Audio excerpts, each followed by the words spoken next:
Hi guys. Okay, so sorry it's been such a long time. Things have been a wee bit crazy for me lately. My family and I are getting ready to move, so most of my witchy stuff is actually already packed. The only thing that I've kept out is things that I'll be needing for Yule. But I wanted to talk to you guys today about spell or charm bags. This is a good time of year to be doing spell and charm bags because you can give them as Yule gifts or you can carry them on you. This is the darker time of the year when the sun is asleep for most of the time, and a lot of people feel that this is the time of year that they need the most protection, the most guiding light. So my recommendation for that is a spell or charm bag. Now, you can make a spell or charm bag out of anything. You can make them out of the burlap. You can make them out of velvet. You can make them yourself. Whatever works best for you. I can't actually make one for you guys, but they're kind of very similar to my Yule Craft #1 video. On what goes in to it, like the Yule ornament that you can put. They're very similar, except for their purpose is just a wee bit different. So the first thing you'll need for a spell bag or charm bag is you'll need to think if you want to carry it with you or if it'll be on display. That's important in choosing the type of bag that you want to do. Obviously, if it's something you carry with you, you want it to be a sturdier bag with no holes so nothing can fall out.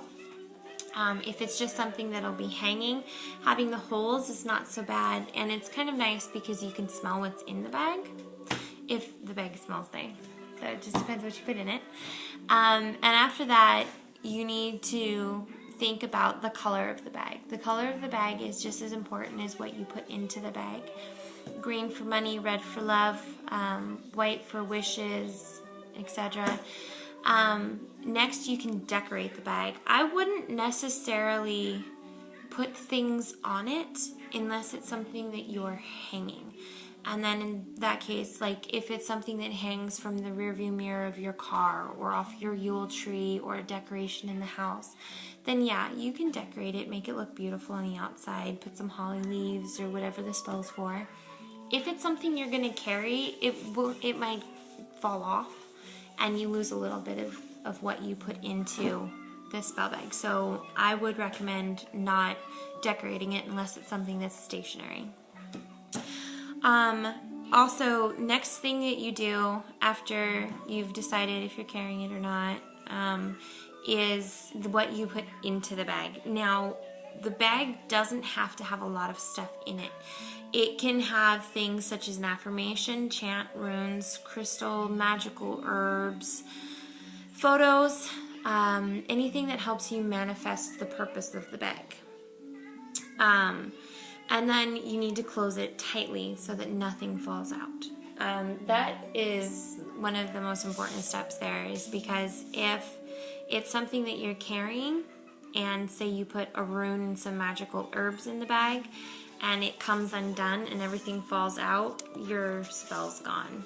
And at that point you should get rid of the bag itself, because I personally think if it's a store-bought bag, after you've cleansed it, you should only use it for one thing and not reuse the bags. I know some people feel that you can reuse them, and that's up to you. I wanted to show you my, this will be easier, a bag that I have done. It's in my tree, and it's right here. Let's see if you can see that very well. Sorry, I'm on my phone. Mine has a spell in it, and all of the little bits have to do with the spell, and it's tucked into my Yule tree.